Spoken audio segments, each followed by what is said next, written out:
সহজ ইউটিউব চ্যানেলে তোমাদের সকলকে স্বাগত। আমরা 20 ফেব্রুয়ারির ফার্স্ট শিফটের প্রশ্ন নিয়ে আজকে হাজির হয়েছে। তো আজকের প্রথম প্রশ্ন যাওয়া যাক। আজকের প্রথম প্রশ্ন বলা আছে, যদি একই সুদের হারে দু বছরের সরল সুদ 40 টাকা এবং চক্রবৃদ্ধি সুদ 80 টাকা হয়, তাহলে মূলধনের পরিমাণ কত? তাই না, বা মূলধন কত? তাহলে 2 বছরে কত টাকা দিচ্ছে? 2 বছরে 40 টাকা, 2 বছরে 40 টাকা সরল সুদ হয়, তাই না? তাহলে 1 বছরে কত টাকা দেবে? এক বছরে তোমার দিচ্ছে 20 টাকা। 20 টাকা, এই 20 টাকা হিসাবে সেখানে কত সুদ, কত চক্রবৃদ্ধি সুদ কত পায়? চক্রবৃদ্ধি দেখো, সরল সুদ কত 40 টাকা, কিন্তু 2 বছরের আবার চক্রবৃদ্ধি সুদ 80 টাকা। তাহলে কত টাকা বেশি? একই জিনিসের জন্য কত টাকা বেশি আসছে? বেশি আসছে 40 টাকা, তাই না? অর্থাৎ আমি বলতে পারি এই 20 টাকার জন্য আমাকে কত টাকা বেশি দিচ্ছে? 40 টাকা বেশি। এটা সমান সমান আর সমান সমান বের করবো আমরা। তাহলে পার্সেন্টের জন্য কত হবে? 100। তাহলে এটা কাটলে কত হবে? 2, অর্থাৎ 200%। তাহলে সুদের হার কত পার্সেন্ট হলো? প্রতি বছরে 200%, মানে বার্ষিক এটা, তাই না? এটা কি আসে? বার্ষিক। এবার তাহলে বার্ষিক যদি 200% হয়, তাহলে 2 বছরে কত হবে? 2 বছরে 200, তাহলে কত হলো? 400%।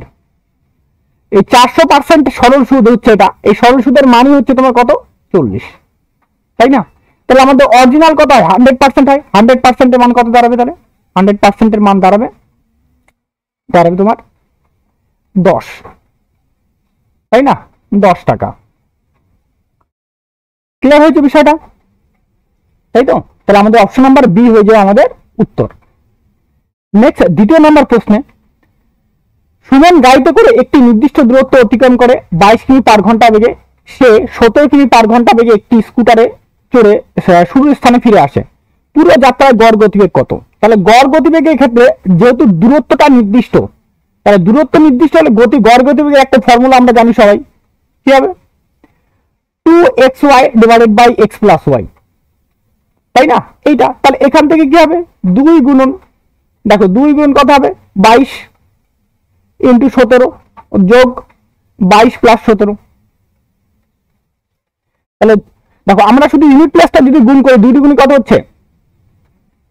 4, 4 7 28, এখানে 28 কারণ আছে, দেখো 28 আর সামনে এখানে কিছু একটা সামনে কিছু হবে, আর এখানে যোগ করে এটা 39, তাই না? আমাদের তো এত বড় সংখ্যা আছে, এতগুলো যে সবগুলো এরকম 39 আছে। আমরা শুধুমাত্র ইউনিট প্লেসটা চেক করে নিয়ে অ্যান্সার বার করবো, ঠিক আছে? নাহলে আমাদের ভাগ করতে হবে, টাইম দেখতে হবে, ঠিক আছে? করে দেখতে হবে, তো দেখার দরকার নেই। দেখো শুধুমাত্র ইউনিট প্লেসটাকে চেক করবো। কি করে ইউনিট প্লেস চেক করে অ্যান্সার করা যায়? 9 কত হবে? 81, আর 81-র 1, আর এখানে কত হবে? 7, তাহলে যোগ করলে কত হলো? 8। তাহলে এটা আমাদের হয়ে যাবে উত্তর, ঠিক আছে? এবার সন্তুষ্ট করার জন্য বাধ্যগুলো টেস্ট করে দেখে নি। 9 0 0 0 আর 7 যোগ করলে 7, দেখো এটা হবে না। এবার 7 নং 63 আর 7 যোগ করলে 70, মানে আবার 0। আবার এদিকে 8 নং 72 আর 7 79, মানে 9। দেখো একটাও আসলো না, কিন্তু একটার ক্ষেত্রে কত আসে? 8 আসে। তার মানে অপশন এ হয়ে যায় আমাদের উত্তর। কিন্তু যদি দুটো অপশন থাকতো তাহলে আমাদেরকে কিন্তু এটা একটু খাটনি করতে হতো। যেহেতু দুটো অপশন নেই, তার জন্য অথবা আমাদের একটাতেই হয়ে যাচ্ছে, এভাবে হয়ে যাচ্ছে, তাই না? নেক্সট প্রশ্ন, একটি কাজের 1/3 পি 4 দিনে শেষ করে এবং একই কাজের 1/4 কিউ 6 দিনে শেষ করে। পি কিউ একসাথে 6 দিন কাজ করে এবং বাকি কাজ আর 2 দিনে শেষ করে, তবে আর একাই পুরো কাজটি কত দিনে শেষ করবে? অর্থাৎ বলছে পি যে আছে, পি বলছে 1/3 কত দিনে করছে? 4 দিনে। তাহলে সম্পূর্ণ কাজ এক অংশ করবে কত দিনে? 3 4 12 দিনে। কিউ যে আছে, কিউ বলছে কত? 1/1/4 করছে 6 দিনে, তাই না? অর্থাৎ এক অংশ করবে কত দিনে? 24 দিনে। যদি তাই হয়, তাই দেখো পি এখানে কিউ, এটা 12 দিন, এখানে 24 দিন, দুটো এলসিএম নেব, কত হবে? 24, 2 এখানে 1। এবার কি বলছে? পি কিউ 6 দিন কাজ করে, একসাথে কয় দিন কাজ করে? 6 দিন। তাহলে 2 যোগ 1 ইন্টু 6, মানে 8 ইউনিট, থাকলো কত ইউনিট, তাহলে বাকি কতটা ইউনিট পরে থাকলো 24 মাইনাস 18 সমান সমান 6 ইউনিট। এই 6 ইউনিট কাজটা আর যে আছে এই 6 ইউনিট কাজ, তাই না? এই 6 ইউনিট কাজ কতদিনে করছে? 2 দিনে করছে। কত দিনে? 2 দিনে 6 ইউনিট, তাহলে একদিনে কত ইউনিট? 3 ইউনিট। এটা আর এর কর্মক্ষমতা চলে আসলো। তাহলে আর এর মোট সময় লাগবে, আর এর টোটাল সময় লাগবে, মোট কাজ কত? 24 ইউনিট, 24/3 কাটারি করবো, তাহলে 8। তাহলে কতদিন টাইম লাগবে? 8 দিন, তাই না?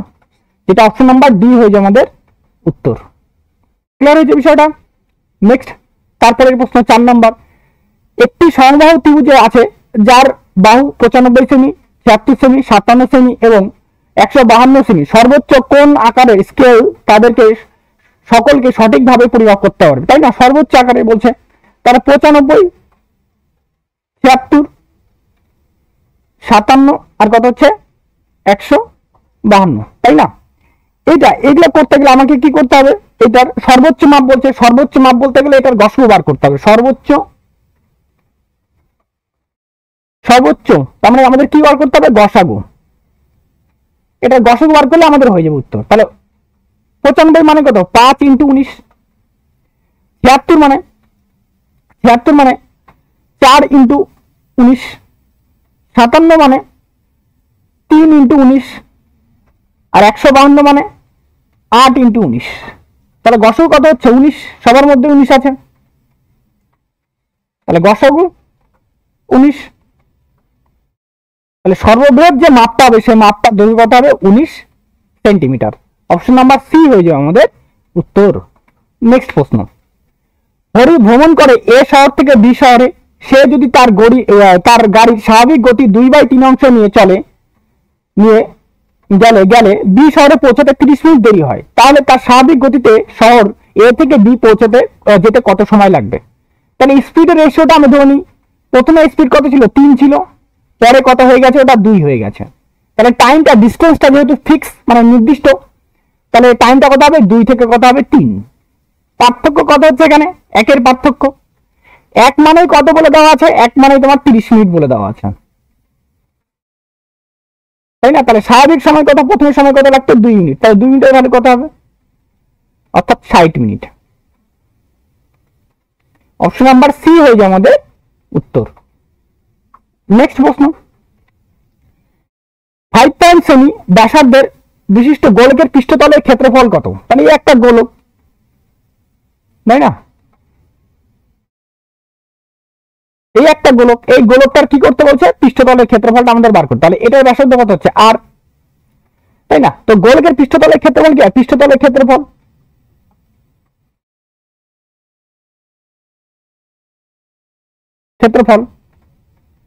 দেখো কি হয়? 4πr²। কি হয়? 4πr², তাই না? এইটা বর্গ একক। অথবা আরেকটা সূত্র আছে, আমরা এটার আরেকটা সূত্র জানি, বা কি হয়? πd² হয়। কি হয়? πd²। এটা কেউ জানো কিনা আমি জানি না সঠিক, ঠিক আছে, কিন্তু এটা একটা সূত্র হয় πd²। তাহলে ডি বলতে এখানে কি? ডি বলতে এখানে হচ্ছে ব্যাস। ডি বলতে এখানে কি? ব্যাস, তাই না? আমরা এটা দিয়ে করবো, এই ফর্মুলার সাহায্যে করব। দেখো এবার তাহলে ব্যাসটা কত হবে? ব্যাসার্ধ কত বলতে আছে? 5.4। তাহলে ব্যাসটা হয়ে যাবে 5.4 × 2, তাহলে কত? 10.8। 10.8, তাই না? তাহলে পায়ের মান পাই থাকবে ডি, তাহলে 10.8 তার কি স্কোয়ার। তাহলে এটা খুব স্বাভাবিক, পাই এটার 10.8 স্কোয়ার করলে দাঁড়ায় 116 পয়েন্ট, এখানে ইন্টু হবে, ইন্টু 64, তাই না? তার অর্থাৎ দাঁড়াবে 116.64 পাই।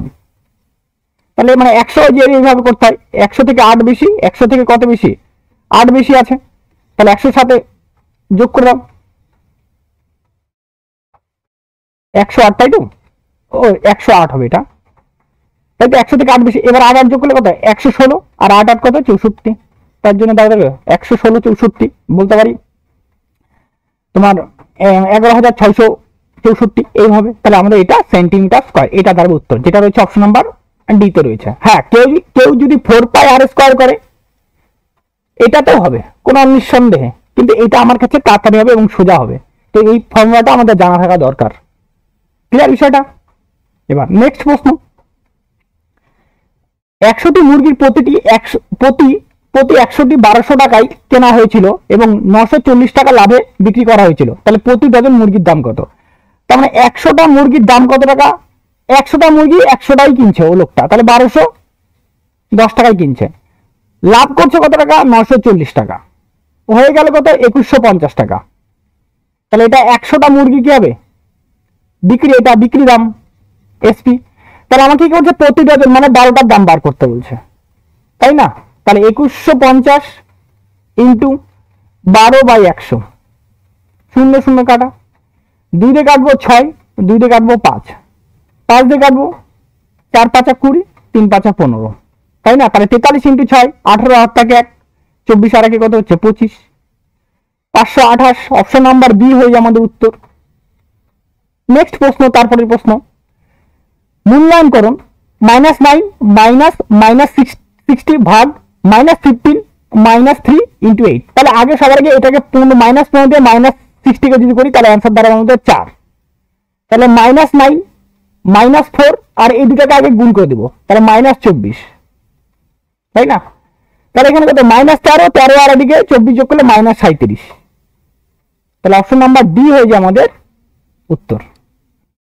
নেক্সট তারপরের প্রশ্ন, বিপুল 5400 টাকা বিনিয়োগ করে এবং বিজয় 9400 টাকা বিনিয়োগ করে বার্ষিক সরল সুদের হারে 5 বছরের শেষে যদি বিজয় বিপুলের চেয়ে 480 টাকা সুদ বেশি পায় তাহলে বার্ষিক সুদের হার কত শতাংশ? তাই না? তাহলে টাকা বেশি বিনিয়োগ করে কত টাকা বিজয়?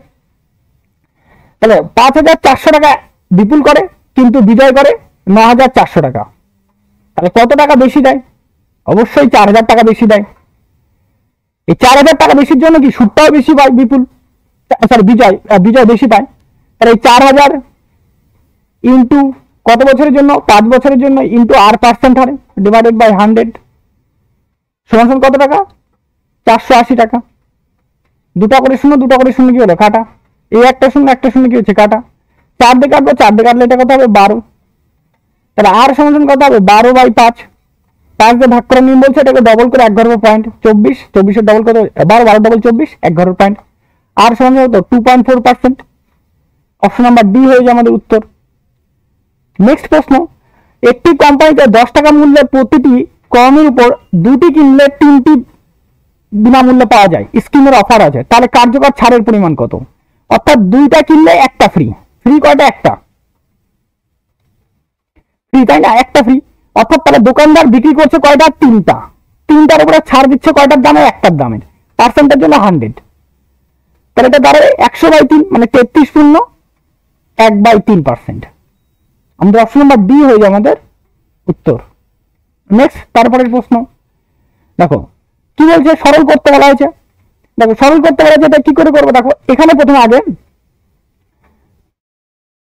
এখান থেকে বাদ দিই। দেখো 6 থেকে 5 বাদ দিলে কত হবে? 1, তাই না? তাহলে 6 কে 6 আর এদিকে 3 গুণ করলে কত? টোটালটা হয়ে গেল 18। এই টোটালটা 18। 18 থেকে 18 বিয়োগ করলে কত হয়ে যাবে? এটা টোটালটা হয়ে যাবে 0। 0 ভাগ কত হচ্ছে? 36। তাহলে গোটাটা অ্যান্সার কত আসলো আমার? মানে এই সেকেন্ড থেকে এতদূর পর্যন্ত কত আসবে? 0 আসবে। তো 0 ইন্টু 8 গুণ করলে কত আসবে? 0 হয়ে যাবে এটা। মানে এতদূর পর্যন্ত আমাদের ভ্যালু কত হয়ে গেল? একদম 0 চলে আসলো, বলতে পারি 0। তাহলে কত পড়ে থাকলো? এইবার দেখো, তাহলে শুধুমাত্র এখানে প্লাস সাইন দিয়ে, তাহলে 36 - 10 ইন্টু কত পড়ে থাকলো? 3। তাহলে 36 - 30, তাহলে হয়ে যাবে 6। অপশন নাম্বার ডি হয়ে যায় আমাদের উত্তর। নেক্সট প্রশ্ন, 12 নম্বর প্রশ্ন কি বলা আছে? যদি একই সুদের হারে 2 বছরে সরল সুদ 40 টাকা এবং চক্রবৃদ্ধি সুদ 41 টাকা হয়, তাহলে মূলধনের পরিমাণ কত? মানে প্রথম অঙ্কটার মতনই। 2 বছরে কত দিচ্ছে? 2 বছরে 40 টাকা, তাহলে 1 বছরে কত টাকা দেবে? 1 বছরে 20 টাকা। এই 20 টাকার সাপেক্ষে সুদ কত টাকা বেশি পাচ্ছে? চক্রবৃদ্ধি সুদের সাথে 1 টাকা বেশি পাচ্ছে। তাহলে সুদের হার সমান দেখো 20 টাকার উপরেই 1 টাকা বেশি পাচ্ছে, পার্সেন্টের জন্য কত হচ্ছে? 100। তাহলে কত পার্সেন্ট? 5%। তাহলে সুদের হার কত পার্সেন্ট? 5%। যদি 2 বছর রাখে তাহলে 5 × 2% মানে 5 × 10% সরল সুদ। এই 10% মানে কত টাকা? 40 টাকা। তাহলে 100% মানে কত হবে? 400 টাকা। তাহলে মূলধন কত টাকা? 400 টাকা। অপশন নাম্বার বি হয়ে যায় আমাদের উত্তর। নেক্সট প্রশ্ন 13 নম্বর প্রশ্ন কি বলা আছে, একটি পণ্যের ক্রয় মূল্য 15% বৃদ্ধি করা হলো এবং পরবর্তী নতুন মূল্য 15% হ্রাস করা হলো। যদি পণ্যের সর্বশেষ মূল্য 19,550 টাকা হয় তাহলে পণ্যের ক্রয় মূল্য কত? তাহলে 19,550 লাস্ট ফাইনাল প্রাইস দাঁড়ানো হয়েছে, তাই তো? তাহলে দেখো এটাকে ডাইরেক্ট এইভাবে করবো, ইন্টু প্রথমে 15% বৃদ্ধি বলছিল, তাই না? তার আগে 100 উপরে লিখবো, নিচে লিখবো 115, তারপর কত? 15% হ্রাস, তাই না? হ্রাস মানে উপরে 100 হয়ে যাবে, নিচে কত বলবো? 85। কাটাকাটি করবো এবার। দেখো এবার কাটবে, এটাকে 5 দিয়ে কাটলে 17, 5 দিয়ে কাটলে 20, 5 দিয়ে কাটলে 20, 5 দিয়ে কাটলে 23, 23 দিয়ে কাটবো, কাটলে এটা হবে 850, 17 দিয়ে কাটবো, কাটলে এটা হবে 50, অর্থাৎ 50 গুণন 20 গুণন 20, তাই না? দাঁড়াবে আমাদের উত্তর 20,000 টাকা, তাই না? অপশন নাম্বার এ হয়ে যায় আমাদের উত্তর। নেক্সট তারপরে 14 নম্বর অঙ্ক, এক ব্যক্তি 2200 টাকা একটি সিলিং ফ্যান কিনে 35% লোকসানে বিক্রি করলেন, তাহলে সিলিং ফ্যানের বিক্রয় মূল্য কত? তাহলে এসপি কি হবে? মানে 65% বিক্রি করছে লোকটা 2200 টাকা, ইন্টু কত? 65 বাই কত হচ্ছে 100, কারণ 35% লোকসান, 100 টাকা 35 টাকা কমে গেছে, তাহলে শূন্য শূন্য কাটা, তাহলে 22 ইন্টু 65 গুণ করলে কত হবে? 1430 টাকা। অপশন নাম্বার বি হয়ে যায় আমাদের উত্তর, তাই না? নেক্সট প্রশ্ন 0.5 ও 72 মধ্য সমানুপাত কত? মধ্য সন্ধ মানে কি? √এবি এটা, তাই তো? তাহলে এবার কি করতে হবে? এটা এর মান কত? 0.5 ইন্টু 72,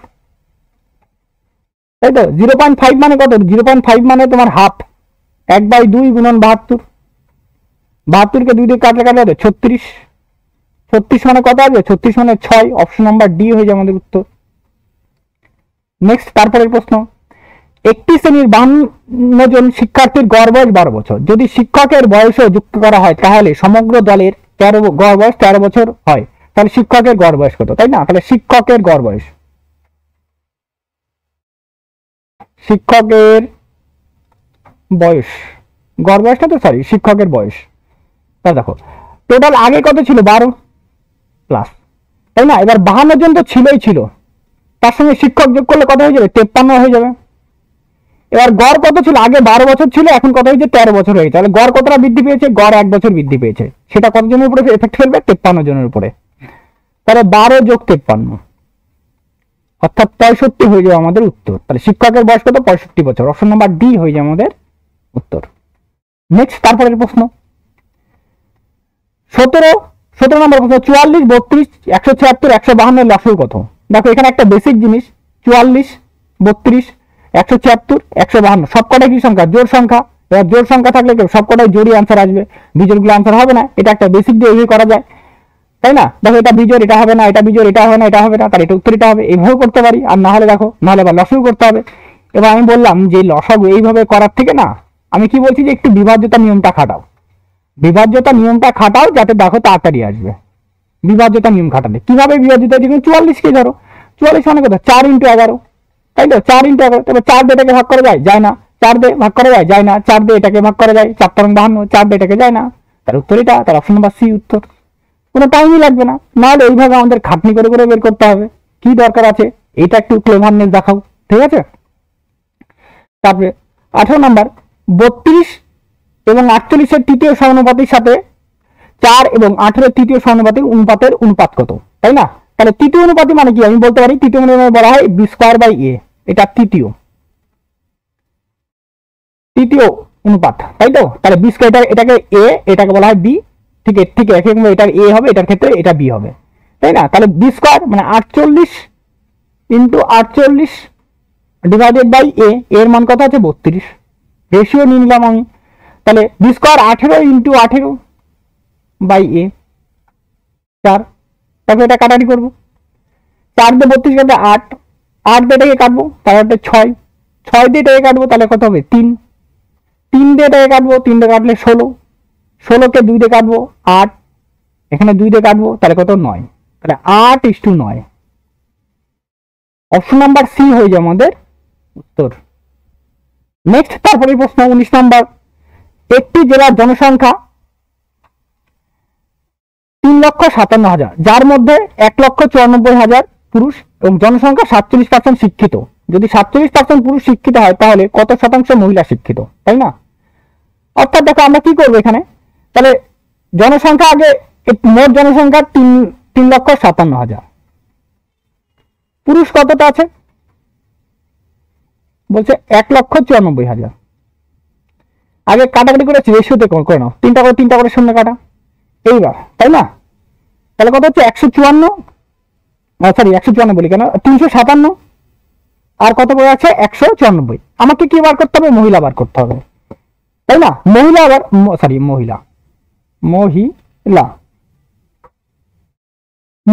এবার আমাকে কি 357 থেকে আমাকে বাদ দিতে হবে তো 194, তাই তো?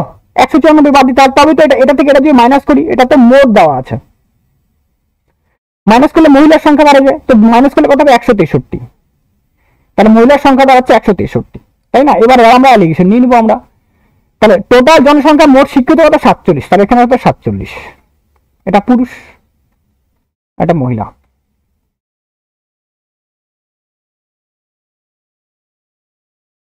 আচ্ছা, এবার পুরুষদের কত পার্সেন্ট শিক্ষিত, 47%। এটা এইখানে পুরুষের কত সংখ্যা কত 194, এইদিকে 194, মহিলা কত আছে 160। 47 থেকে 47% বিয়োগ করলে কত হবে 0, কারণ কোনো চেঞ্জেস হচ্ছে না, তাহলে এখানেও কি কোনো চেঞ্জেসই হবে না। যদি কোনো চেঞ্জ না হয় তাহলে এখানেও কোনো চেঞ্জেস হবে না, তাহলে এখানে কত হবে 47%ই থেকে যাবে।